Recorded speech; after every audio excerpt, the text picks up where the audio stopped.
उनकी सेहत और गिरती ही जा रही है। असल में पूरा उनको प्रॉपर इलाज तो मिल नहीं पा रहा है। जो उनको दवाइयाँ दे दी गई बस उसी से काम चल रहा है। अब यहाँ रहे कानपुर में तो यहाँ पर डॉक्टर भदौरिया जो उनको देखते थे, यहाँ अच्छे डॉक्टर्स हैं, वहाँ तो कोई इनको फैसिलिटीज़ नहीं। जब यहाँ से कोर्ट से एक नोटिस गया उसके बाद तो उनकी चेकअप कराई गई। और 1 महीने के बाद तो हमारी मुलाकात हुई, तो 2 मिनट बात भी नहीं कर पाए ठीक से, तो बड़ा अफ़सोस की बात है ये तो, कि जो बेटा माँ से ना मिल सके। और पहले तो मिलने देते थे, अभी तो मिलने ही नहीं दे रहे थे। 4-5 बार हमको बाहर निकाल दिया, चलो बाहर निकलो, बार-बार बाहर निकाल रहे थे। और कह रहे थे 5 मिनट के अंदर-अंदर हम इरफ़ान को भी यहाँ से देखना निकाल देंगे, आप लोग को किसी को नहीं मिलने देंगे। जेल प्रशासन माननीय मुख्यमंत्री जी के अंडर में आता है और मुख्यमंत्री जी 25 करोड़ लोगों के मुख्यमंत्री हैं। उसमें ये 5 करोड़ लोग भी आते हैं। महाराजगंज जेल में बंद समाजवादी पार्टी विधायक इरफान सोलंकी जो इस बार कानपुर आए तो बोले कि सरकार चाहे तो मेरा इस्तीफा ले ले, लेकिन इस तरीके से मुझे परेशान न किया जाए। इसी क्रम में इरफान सोलंकी की मां और उनकी पत्नी ने योगी आदित्यनाथ को ये लेटर लिखा है कि उनको महाराजगंज जेल से लाकर वापस कानपुर जेल में शिफ्ट करा जाए। इस वक्त बात करने के लिए हमारे साथ मौजूद है दोनों, उनकी मां और दोनों पत्नी। ये बताइए मैम कि आप लोग ने जो पत्र लिखा है, क्या इस पत्र में कंटेंट है और क्यों मांग करी आपने कि उनकी जेल शिफ्ट करी? असल में रमज़ान आ रहे हैं, मेन तो चीज़ ये है कि रमज़ान आ रहे हैं और जो इनका केस है फास्ट ट्रैक पे है, तो उस वजह से इनको हर दूसरे तीसरे दिन ट्रैवल कराया जाएगा। जैसे ही रोज़ा रख कर कैसे ही पॉसिबल है। इनकी सेहत काफ़ी गिर चुकी है और रास्ता जब ये ट्रैवल करेंगे तो उनको खाना खाना नहीं है। हमारे में सुबह 5 बजे से शाम को 7 बजे तक कुछ नहीं खाना है। और जब यहाँ पूरे दिन पेशी कर कर और जब ये लौटेंगे तो रास्ते में ये रोज़ा खोलेंगे अपना, मतलब सहरी से शुरुआत होकर ये रात में 3 बजे चलकर और यहाँ पर जब 7 बजे ये लौटेंगे तब ये रोज़ा खोलेंगे। तो इतना लंबा पीरियड सिर्फ सफ़र करेंगे और रोज़ा रख कर तो सेहत इनकी और डाउन हो जाएगी। तो यही इसीलिए हम माननीय योगी जी से हमारी रिक्वेस्ट है ये कि आप रमज़ान के हवाला देते हुए और हम अपने बच्चों के लिए और हम अपने हवाला देते हो कि आप प्लीज़ उनको यहाँ शिफ्ट कर दें, ताकि हमारे लिए भी रमज़ान में ट्रैवल करना बहुत मुश्किल होगा। हम कैसे रोज़ आएंगे जाएंगे, या हर हफ्ते में 2-3 दिन अगर हम मिलना चाहें वहाँ, क्योंकि 3 दिन की वहाँ मिलान होता है, मिलाई होती, तो हम 3 दिन हम कैसे फिर हम ट्रैवल करेंगे। आपने सेहत की बात करी तो क्या उनकी फ़र्क आया उनकी सेहत पे? हमने देखा कि वहाँ पे उनका ट्रीटमेंट हुआ, उनका चेकअप हुआ जिसमें उनको किडनी में स्टोन निकला। आपसे बातचीत हुई या डॉक्टर से बातचीत हुई, क्या बात निकली? उनकी सेहत और गिरती ही जा रही है। असल में पूरा उनको प्रॉपर इलाज तो मिल नहीं पा रहा है। जो उनको दवाइयाँ दे दी गई बस उसी से काम चल रहा है। अब यहाँ रहे कानपुर में तो यहाँ पर डॉक्टर भदौरिया जो उनको देखते थे, यहाँ अच्छे डॉक्टर्स हैं, वहाँ तो कोई इनको फैसिलिटीज़ नहीं। जब यहाँ से कोर्ट से एक नोटिस गया उसके बाद तो उनकी चेकअप कराई गई।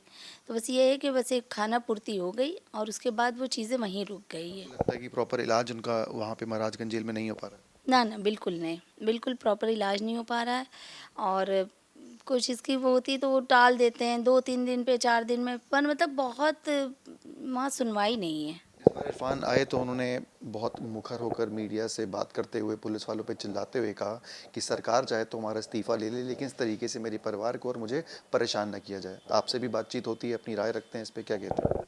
हाँ, बिल्कुल मेरी बात हुई थी लास्ट टाइम जब कोर्ट आए थे जब भी, और जब हम परसों मिलकर आए थे। हालाँकि जाली से मुलाकात हो रही थी तो बात करने में बहुत दिक्कत हो रही थी, तो वहाँ पे बहुत इरिटेट हो रहे थे और हम भी परेशान हो रहे थे। जब मेरी छोटी बेटी गई थी साथ में तो हमने उसके लिए रिक्वेस्ट करी, हमने जेलर साहब को, जेल अधीक्षक साहब को हमने बहुत रिक्वेस्ट करी कि मुझे ना मिलना दिया जाए, मेरी बेटी को बस 1 मिनट से पापा से मिलवा दिया जाए। ये भी बहुत रिक्वेस्ट करते रहे। बेटी मेरी रोने लगी कि आप एक बार पापा से मुझे हग करा दीजिए। नहीं, उन्होंने नहीं। तो इसी वजह से परेशान हो रहे हैं कि मतलब परिवार इतने करीब आके भी हम लोगों से नहीं मिल पा रहे हैं और इतनी दूर भेज दिया महाराजगंज। हमारे गौरव भैया भी नहीं जा पा रहे हैं। हम लोग भी कोई केस के सिलसिले में कोई बात ही नहीं हो पाती इनसे, इस वजह से। हमने देखा कि आप बहुत भावुक हुई, आपने बताया कि मिलने नहीं दिया जा रहा है, जाली से बात करवाई जा रही है, वो भी समय नहीं दिया गया। क्यों इतना भावुक हो गई आप? बहुत परेशान हो गए थे। असल में हम यहाँ से गए थे थर्सडे नाइट, हम फ्राइडे को मिलाई लगाए नहीं, वेडनेसडे नाइट गए थे। जिस दिन ये आए उसके 1 दिन पहले फिर हमने वहाँ मिलाई करके फिर रात में हम 3 बजे जेल पहुँचे। जेल में फिर हम इनके साथ-साथ आए।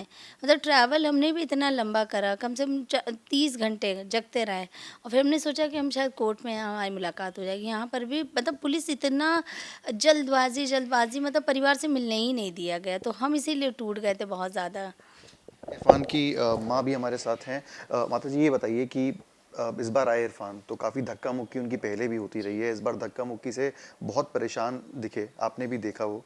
आपको कैसा महसूस होता है उनको जब इस हालत में? बहुत तकलीफ होती है और 1 महीने के बाद तो हमारी मुलाकात हुई तो 2 मिनट बात भी नहीं कर पाए ठीक से, तो बड़ा अफ़सोस की बात है ये तो, कि जो बेटा माँ से ना मिल सके। और पहले तो मिलने देते थे, अभी तो मिलने ही नहीं दे रहे थे। 4-5 बार हमको बाहर निकाल दिया, चलो बाहर निकलो, बाहर निकलो, बार-बार बाहर निकाल रहे थे और कह रहे थे 5 मिनट के अंदर-अंदर हम इरफान को भी यहाँ से देखना निकाल देंगे, आप लोग को किसी को नहीं मिलने देंगे। तो जास्ती बहुत हो रही है। अब रमज़ान शरीफ आ रहे हैं तो सेहरी और अफ्तारी में काफ़ी टाइम होगा। रिजवान के लिए भी वो कर दिया है, जाली से मुलाकात करते हैं, काफ़ी टाइम होता। तो बच्चे भी मेरे मना करते हैं मम्मी ना आओ, क्योंकि हमें तकलीफ़ भी बहुत है। इसीलिए बहू अभी अकेली गई छोटी बेटी को लेके, हमें कितनी तकलीफ़ रही थी कि 24 घंटे में बहू आई वापस, तो बहुत तकलीफ़ रही, इतना सफ़र इन्होंने किया। आखिरी सवाल, आप लोग ने इरफान को देखा है, लगातार विधायक रहे हैं, इसके पहले उनके पिताजी भी विधायक रहे हैं यहाँ से। ये समय जो आप लोग देख रहे हैं, आपको क्या लग रहा है कि ये क्यों बदलाव आया? ये सरकार बदली है या क्या परिस्थितियाँ ऐसी बदली हैं कि जो इस तरीके का बर्ताव किया? सरकार तो ऐसा कर नहीं सकती, लेकिन पता नहीं क्यों खाम-खाई के लिए हम लोगों को परेशान किया जाता है। इनके पापा थे जब कभी ऐसा नहीं हुआ, ये भी थे जब भी कभी ऐसा नहीं हुआ। ये इरफान के ऊपर इतने झूठे मुकदमे लगा दिए गए, ऐसा तो हमारा बेटा है नहीं।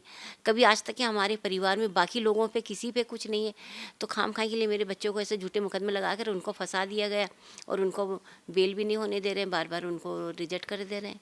इरफान के वकील हमारे साथ हैं अभी। गौरव जी, ये बताइए कि जो आप लोगों ने लेटर लिखा है, क्या उम्मीद करते हैं और क्या कंटेंट है इसकी? बात करी जाए अगर लीगल टर्म्स में, तो आपको क्या उम्मीद है कि राहत आप लोग को मिलेगी और शिफ्ट करा जाएगा? देखिए, जेल प्रशासन माननीय मुख्यमंत्री जी के अंडर में आता है और मुख्यमंत्री जी 25 करोड़ लोगों के मुख्यमंत्री हैं।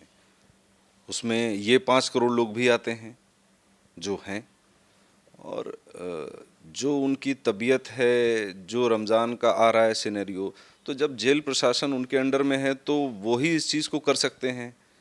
और क्या बोलते हैं, जितना मैं जानता हूँ, योगी आदित्यनाथ जी अपने राज्य में किसी को कोई भी तकलीफ हो उस पर वो ध्यान भी देते हैं, और यदि कोई चीज़ उनसे अनदेखी रह गई हो और क्या बोलते हैं, जैसे ये पत्र पहुँचेगा तो वो उस पर संज्ञान भी लेंगे और उस पर कुछ ना कुछ कार्रवाई भी करेंगे। पुलिस की बात करी जाए तो लगातार कार्रवाई उनके खिलाफ करी जा रही है। हमने देखा कि चाहे वो भू माफिया की लिस्ट में डालना हो या अलग अलग तरीके से कार्रवाई करने की बात करी हो। आपने देखा कि इरफान इस बार आए, काफ़ी ज़्यादा परेशान लगे, पुलिस पे उन्होंने भी काफ़ी इल्ज़ाम लगाए या चिल्लाए। आप कैसे देखते हैं इसको कि क्यों ये पूरी चीज़ें करी जाए? देखिए, किसी भी इंसान को जो सही होता है, मतलब हाजी मुश्ताक सोलंकी की सोच है इरफान सोलंकी। इरफान सोलंकी एक इंसान नहीं है, वो हाजी मुश्ताक सोलंकी की सोच का एक बना हुआ रूप है। अब उस सोच को आप पिछले 3-4 महीनों में फर्जी मुकदमे लगा के परेशान कर रहे हैं। उसकी तबीयत खराब है, आप उसको प्रॉपर ट्रीटमेंट नहीं दे रहे हैं। इसके बाद इस दौरान उसका 20 किलो वजन कम हो गया। वहाँ के डिस्ट्रिक्ट मजिस्ट्रेट हैं और भी अधिकारी हैं, ये सारी चीज़ें मॉनिटरिंग में होती हैं, सुपरविज़न होता है। वहाँ के जिला जज का भी सुपरविज़न होता है, डिस्ट्रिक्ट मजिस्ट्रेट का भी सुपरविज़न होता है, हर महीने होना चाहिए। उस चीज़ पर कोई गौर ही नहीं कर रहा है कि उनका दोबारा जब वो जेल गए थे तब उनका क्या वेट था, आज उनका क्या वेट है।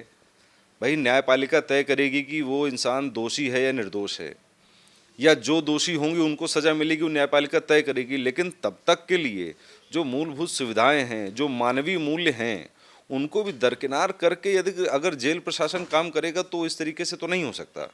और ये चीज़ योगी आदित्यनाथ जी की सरकार में संभव नहीं है।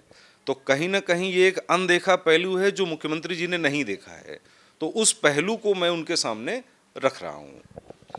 तो मूल सुविधाएं जो हैं वो इरफान सोलंकी को मिलनी चाहिए। जो सरकार, जो न्यायपालिका का फैसला है वो तो बाद में आएगा, लेकिन अभी की बात करी जाए, जो सुविधाएं होनी चाहिए वो इरफान को मिलनी चाहिए, ये कहना है उनके परिवार वालों का और उनके अधिवक्ता का। अब देखना ये है कि क्या जो सरकार है इस पे फैसला लेती है और क्या उनकी जो जेल है जिसमें बदलाव मांगा गया है उनके परिवार द्वारा, उसे किया जाता है या नहीं। वीडियो जर्नलिस्ट अमित के साथ सिमर चावला, कानपुर।